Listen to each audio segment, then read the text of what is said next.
Di sebuah gang kecil di pinggiran kota, berdirilah rumah sederhana, berdinding batako dan beratap seng. Disitulah tinggal Pak Jaya, seorang tukang loak berusia 47 tahun, bersama istrinya Bunarti dan anak sematawayangnya Raffi yang masih duduk di bangku SMP. Rumah itu tak besar, tapi selalu terasa hangat oleh canda dan tawa keluarga kecil ini. Setiap pagi, aroma kopi hitam dan suara sepeda butut Pak Jaya menjadi penanda hari dimulai. Ia berangkat bekerja sejak matahari baru menampakkan sinarnya, dengan karung besar di belakang sepeda dan semangat yang tak pernah padam.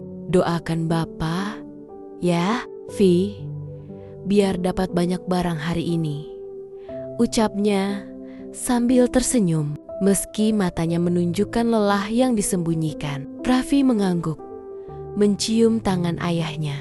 Hati-hati di jalan, Pak. Setiap hari Pak Jaya mengayuh sepedanya menyusuri gang, pasar, dan kompleks perumahan, memunguti barang-barang bekas yang masih bisa dijual. Ia dikenal sebagai sosok yang jujur. Banyak warga percaya padanya. Kalau mereka punya barang bekas, mereka memanggil Pak Jaya, yakin bahwa ia akan menawar dengan harga wajar. Di bawah terik matahari, ia memilah logam, kardus, dan botol plastik. Tangannya kasar, kulitnya legam karena panas, namun tak sedikit pun ia mengeluh. Kadang ia makan siang hanya dengan nasi bungkus sederhana di bawah pohon rindang. Tapi baginya itu sudah lebih dari cukup. Di tempat pengepul, Pak Jaya menurunkan hasil jerih payahnya. Tumpukan besi tua, kabel, dan plastik yang dikumpulkan seharian. Berat juga hari ini, Pak Jaya, ujar salah satu pengepul. Iya, tapi alhamdulillah masih bisa buat beli beras, jawabnya dengan senyum tulus. Setiap sore, saat langit mulai jingga, Pak Jaya pulang dengan tubuh penuh peluh. Di rumah, Bunarti sudah menyiapkan segelas teh hangat dan senyum yang selalu menenangkan. Capek, Pak? Capek sih. Tapi kalau lihat kamu sama Raffi, hilang capeknya, katanya sambil duduk di kursi bambu yang mulai miring. Bunarti tak bekerja di luar rumah. Ia membantu menambal pakaian orang kampung. Hasilnya tak seberapa, tapi cukup untuk menambah kebutuhan harian. Raffi, anak sematawayang mereka, adalah kebanggaan keluarga. Ia rajin belajar dan punya cita-cita tinggi, ingin menjadi guru agar bisa membantu anak-anak di kampungnya. Suatu malam, saat listrik padam, mereka bertiga duduk di beranda rumah, diterangi lampu minyak kecil. Raffi bertanya pelan, "Pak, Bapak capek nggak jadi tukang loak?" Pak Jaya menatap anaknya lama, lalu tersenyum. "Capek sih, Nak, tapi kalau kerja ini bisa bikin kamu sekolah dan gak kekurangan, Bapak malah senang. Bapak cuma gak mau kamu ngerasain susahnya kayak Bapak dulu." Suatu hari, sepeda tua Pak Jaya rusak parah. Rantai putus dan roda belakang bengkok karena beban yang terlalu berat. Ia duduk di pinggir jalan, menatap sepeda itu dengan napas panjang. Tanpa alat, tanpa bengkel terdekat, ia mendorong sepedanya sejauh 2 kilometer pulang ke rumah. Malam itu, ia termenung di teras. Bunarti mendekat. "Bapak, kenapa diam aja? Sepeda rusak, Bu. Besok gak bisa keliling. Padahal cuma itu andalan Bapak." Bunarti menggenggam tangannya. "Nanti pasti ada jalan, Pak. Allah gak pernah tidur." Keesokan harinya, Raffi datang membawa uang tabungan yang selama ini ia simpan dari sisa uang sakunya.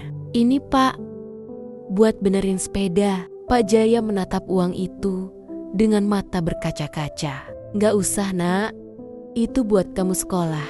Tapi sekolah bisa nanti Pak. Sekarang Bapak dulu yang harus bisa kerja. Tangis haru pun pecah malam itu. Sebuah keluarga kecil yang tak punya banyak harta, tapi kaya dengan cinta dan pengorbanan. Dengan uang dari Raffi, sepeda Pak Jaya berhasil diperbaiki. Ia kembali bekerja, kali ini dengan semangat yang lebih besar. Di pasar, beberapa pedagang yang tahu kisahnya mulai membantu. Ada yang memberinya sisa kardus, ada pula yang memberinya makan siang gratis. Suatu hari, ia menemukan jam tangan rusak di antara tumpukan logam bekas. Bukannya dijual, ia memperbaikinya sendiri di rumah dan memberikannya kepada Raffi. Jam ini gak mahal, tapi Bapak mau kamu pakai, biar kamu ingat waktu dan terus semangat belajar. Raffi tersenyum sambil memeluk ayahnya. Makasih Pak, aku janji bakal bikin Bapak bangga. Tahun 2020 berlalu dan kerja keras Pak Jaya tak sia-sia. Raffi akhirnya diterima di Universitas Negeri lewat beasiswa. Saat melepas anaknya pergi ke kota, air mata haru mengalir di pipi Pak Jaya dan Bu Narti. Bapak gak bisa kasih banyak, Vi, kata Pak Jaya sambil menepuk bahu anaknya. Bapak sudah kasih semuanya. Semangat, ketulusan, dan cinta, jawab Raffi. Kini, di usia senjanya, Pak Jaya masih mengayuh sepedanya, tapi dengan langkah ringan dan hati yang tenang. Ia tahu, setiap karung yang ia bawa, setiap keringat yang jatuh, semuanya tak pernah sia-sia. Karena bagi Pak Jaya, kekayaan sejati bukan soal banyaknya uang, tapi tentang bahagia melihat orang yang dicintainya tumbuh dengan harapan dan kebaikan. Setelah Raffi, anak semata wayangnya, berhasil diterima di Universitas Negeri di luar kota, rumah Pak Jaya terasa sedikit lebih sepi. Tiap pagi, hanya ada suara ayam berkokok dan langkah kaki Pak Jaya yang menuntun sepeda tuanya keluar dari gang kecil. Istrinya masih setia menyiapkan bekal nasi bungkus dan teh panas sebelum ia berangkat mencari barang bekas. Jaga kesehatan Pak, jangan terlalu capek, pesan istri Pak Jaya lembut. Pak Jaya tersenyum sambil mengangguk. Iya, Bu, doakan saja daganganku hari ini laku. Namun, dalam hati, Pak Jaya memendam keinginan baru. Setiap kali ia mengayuh sepedanya melewati sekolah dasar di pinggir kota, ia melihat anak-anak kecil duduk di lantai, membaca buku usang yang sudah sobek halamannya. Ada juga anak-anak yang hanya menatap dari luar pagar karena tak mampu membeli buku. Sore itu, di antara tumpukan kardus dan logam bekas yang ia kumpulkan, Pak Jaya menemukan beberapa buku cerita anak-anak. Meskipun kotor dan lecek, masih bisa dibaca. Ia membersihkannya perlahan dengan kain basah.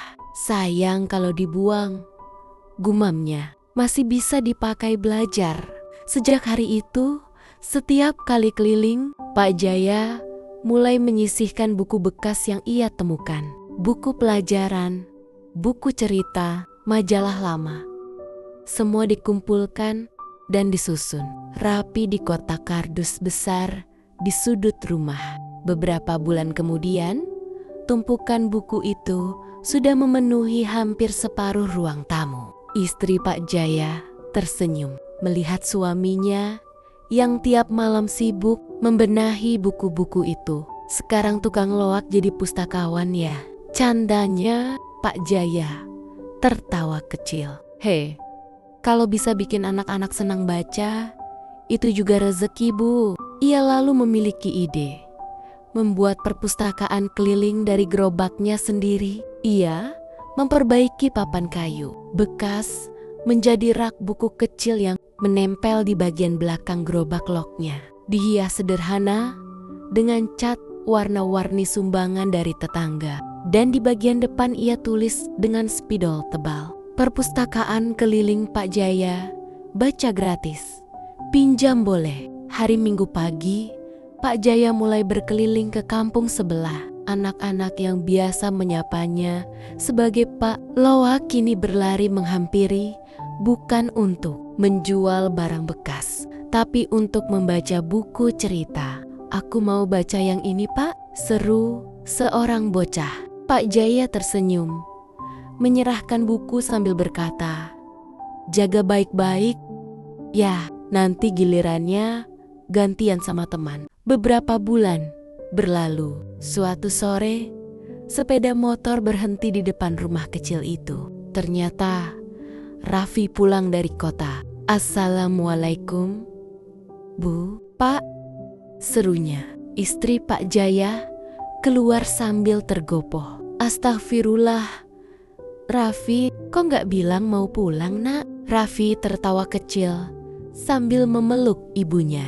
Saat melihat di halaman rumah ada rak-rak kayu berisi buku, ia bingung. "Pak, ini semua buku Bapak yang kumpulin?" "Iya, Nak," jawab Pak Jaya sambil tersenyum bangga. "Bapak pikir kalau ada anak lain yang bisa belajar seperti kamu, itu juga kebahagiaan buat Bapak." Raffi menatap gerobak kecil ayahnya yang kini berubah jadi perpustakaan keliling. Ia terdiam lama, lalu matanya berkaca-kaca. "Pak, Bapak hebat, bahkan tanpa banyak uang, Bapak tetap bisa bantu banyak orang." Malam itu, mereka bertiga duduk bersama. Raffi bercerita tentang kuliahnya, dan Pak Jaya bercerita tentang anak-anak desa yang rajin membaca setiap kali ia lewat. Tak ada kemewahan, tapi kebahagiaan terasa nyata di rumah kecil itu. Waktu berlalu. Perpustakaan keliling Pak Jaya kini dikenal di beberapa kampung sekitar. Banyak warga mulai menyumbang buku bekas.